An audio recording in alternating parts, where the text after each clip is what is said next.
তারপর আমি বাড়িতে ফিরব। মনে মনে চিন্তা করছি, বাবা বলেছিল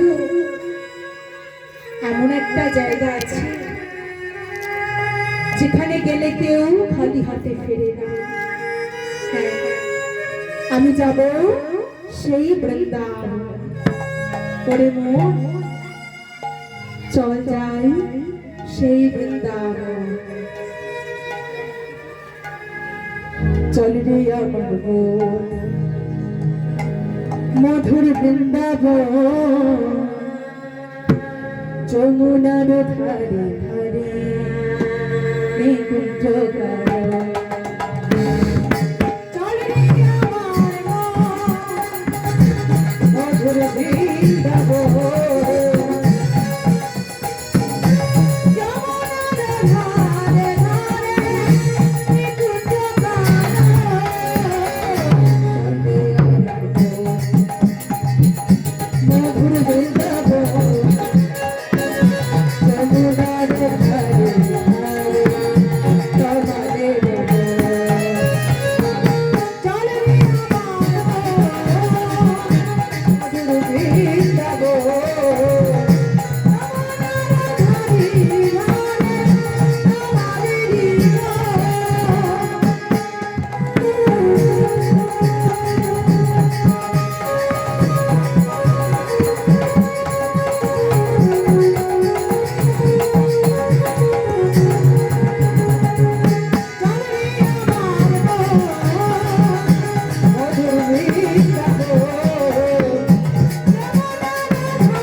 বৃন্দাবনে এসে ব্রজ রমণীদের কাছে বলছে, ওগো তোমরা আমার ব্রজ মহিলা, তোমরা আমায় ভিক্ষা দাও। ভিক্ষা নিয়ে আমি বৈষ্ণবদের সেবা দেব। বৃন্দাবনের ব্রজমণি ঘর থেকে দুজন রমণী বেরিয়ে এসে বলছে, এই খোকা এদিকে আয়। তুই কাঁদছিস কেন? তোর কি হয়েছে বল? বাবা, আমার বাড়িতে 4 জন বৈষ্ণব এসেছে। আমি কিন্তু সেবা দেবো কিছুই বুঝতে পারছি না। তোমরা আমায় ভিক্ষা দাও। আয়, তুই আমাদের কাছে আয়, আমরা তোকে ভিক্ষা দেব। বৃন্দাবনে ব্রজমাইয়ারা মধুমঙ্গলকে ডেকে তার ঝোলাটা পরিপূর্ণ করে দিয়েছে। তার ঝোলা পরিপূর্ণ করে দিয়েছে। তুই বলল কি, যা এবার তুই বাড়ি চলে যা, গিয়ে তোর বৈষ্ণবদের সেবা দে। মধুমঙ্গল ভিক্ষার ঝুলিটা মাথায় নিয়ে তার অনেক আনন্দ হয়েছে। মনে মনে ভাবছে, আজ যা ভিক্ষা পেয়েছি, এতে তো 4 জন বৈষ্ণবের সেবা হবে, উল্টে বাবার আর আগামীকাল ভিক্ষায় বেরোতে হবে না। ভিক্ষার ঝুলিটা মাথায় নিয়ে মনে মনে চিন্তা করছে আর বাড়ির দিকে এগোচ্ছে। আজ কি আনন্দ হলো রে, আজ কি আনন্দ হলো, কি আনন্দ হলো রে, আজ কি আনন্দ হলো, কি আনন্দ হলো রে, আজ কি আনন্দ হলো, কি আনন্দ হলো রে, আজ কি আনন্দ হলো। ভিক্ষার ঝুলি মাথায় নিয়ে আনন্দ বাড়িল, ভিক্ষার ঝুলি মাথায় নিয়ে আনন্দ বাড়িল, ভিক্ষার ঝুলি মাথায় নিয়ে আনন্দ বাড়িল, ভিক্ষার ঝুলি মাথায় নিয়ে আনন্দ বাড়িল। আনন্দয়া ধরে না,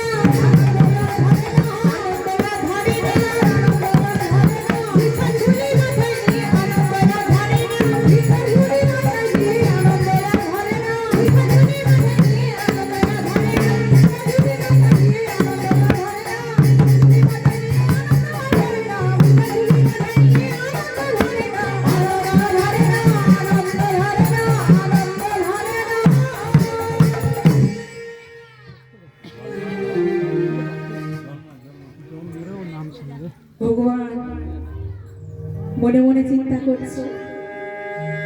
মধুমঙ্গলের মনে জমে গেছে কামনা বাসনা লোভ। ও বলছে, একদিন যা ভিক্ষা পেয়েছি, এতে তো 4 জন বৈষ্ণবের সেবা হবে, উল্টে বাবার আর আগামীকাল ভিক্ষায় বেরোতে হবে না। একদিন ভিক্ষায় বেরিয়ে চিন্তা। ভগবান মনে মনে ভাবছে, ওরে মধু, একদিন ভিক্ষায় বেরিয়ে তোর মনে এই চিন্তা, তাহলে দেখ আমি কি করব। এই বলে ভগবান আমার ছলনার আশ্রয় নিয়েছে। ছলনার আশ্রয় নিয়ে কুমির হয়ে যমুনার ঘাটে অপেক্ষা করছে। আর এদিকে মধুমঙ্গল ভিক্ষার ঝুলি মাথায় নিয়ে আনন্দে নাচতে নাচতে চলেছে। যমুনার ঘাটে এসেছে। যমুনার ঘাটে এসে দাঁড়িয়েছে যমুনা পার হবে বলে। আর এদিকে ভগবান আমার কুমিরের রূপ ধারণ করে জলের মধ্যে বসে আছে। মধুমঙ্গল যেই না জলে 1 পা দিয়েছে, ভগবানের রূপে কুমিরের পিঠে পা পড়ে সব ব্রহ্ম যমুনার জলে ভেসে গেছে। যমুনা, যমুনা,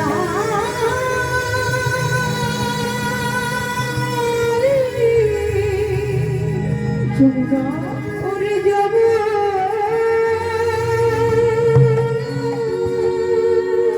ওরে যমুনা, ওরে যমুনা,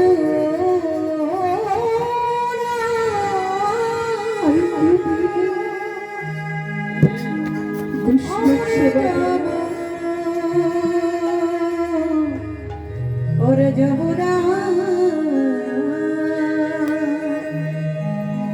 এ কি করি ওরে আমার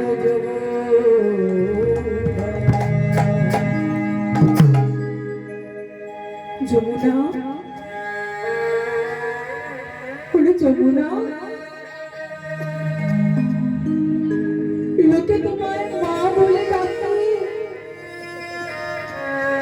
তুমি যদি মা হবে তাহলে আমার সকল যন্ত্রগুলো কেন তুমি নিয়ে নিলে যমুনা? আমার বাড়িতে যে বৈষ্ণব অপেক্ষা করছে, আমি কি দিয়ে সেবা দিব বলো যমুনা? ওগো যমুনা, আমি কি দিয়ে বৈষ্ণবের সেবা দেব? শোনো যমুনা, লোকে যে তোমায় মা বলে ডাকে, আজ থেকে তুই মা নয় যমুনা, আজ থেকে তুই রাক্ষসী। তুই হলি রাক্ষসী যমুনা, আজ থেকে তোকে কেউ মা বলবে না। যেমন করে তুমি আমার সকল যন্ত্র নিয়ে নিয়েছো, তেমন করে তুমি আমায় ভাসিয়ে দাও। আমি আর ঘরে ফিরে যেতে চাই না। আমি যে লজ্জায় বাবার কাছে দেখাতে পারবো না যমুনা। তবু যমুনা, তুমি আমায় ভাসিয়ে দাও। আর দিকে শান্তি করে মনে ঘরে বসে মনে মনে ভাবছি, অনেকক্ষণ হয়ে গেল ছেলে আমার এখনো বাড়িতে আসছে। যাই একটু গিয়ে দেখে আসি যমুনার ঘাটে ছেলেটা কত দূরে। যমুনার ঘাটে গিয়ে দেখছি মধুমঙ্গল এক মুখ জলে নেমে কি সব বিড়বিড় করে বলে যাচ্ছে, মধু, ওরে মধু, জলে নেমে কি সব বলছিস? উঠে আয় বাবা, উঠে আয়। মধুরে, তাড়াতাড়ি উঠে আয়। মধুমঙ্গল জল থেকে উঠে এসে বাবার সামনে অপরাধীর মতো মাথা নিচু করে আছে। মধু, তুই ভিক্ষা করিস নি? হ্যাঁ বাবা, আমি ভিক্ষা করেছিলাম। তুই যদি ভিক্ষা করবি তাহলে তোর ভিক্ষার সব জিনিসপত্র কোথায় বল?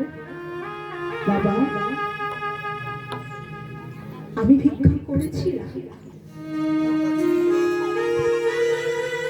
কিন্তু আমার সব ভিক্ষার জিনিস ওই রাক্ষসী যমুনা আমার কাছ থেকে হরণ করে নিয়েছে, সব ছিনিয়ে নিয়েছে আমার কাছ থেকে। কি বললি তুই? রাক্ষসী যমুনা? হ্যাঁ বাবা, ও মা না, ও রাক্ষসী। শান্তি খুলে মনে হচ্ছে ভগবান, আজ আমি তুই দিয়ে তাহলে চারজন বৈষ্ণবের সেবা দেব ভগবান। মধুমঙ্গল বলছে, বাবা, একটা উপায় আছে। মধুমতি বল, কি সেই উপায়? বাবা, একটা উপায় আছে যেটা করলে আমরা বৈষ্ণবদের সেবা দিতে পারব। বল মধু, বল কি সেই উপায়? শোনো বাবা, আমার এক বন্ধু এই জগতে সবচেয়ে বড় চোর। বাবা, আমরা দোকানে চুরি করব না। বাবা, তুই কি বলছিস? তুই করবি চুরি? তুই জানিস না চুরি করা যে অধর্ম, চুরি যে মহাপাপ।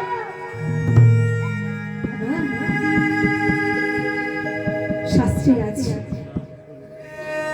কোন মানুষ যদি বিপদগ্রস্ত হয়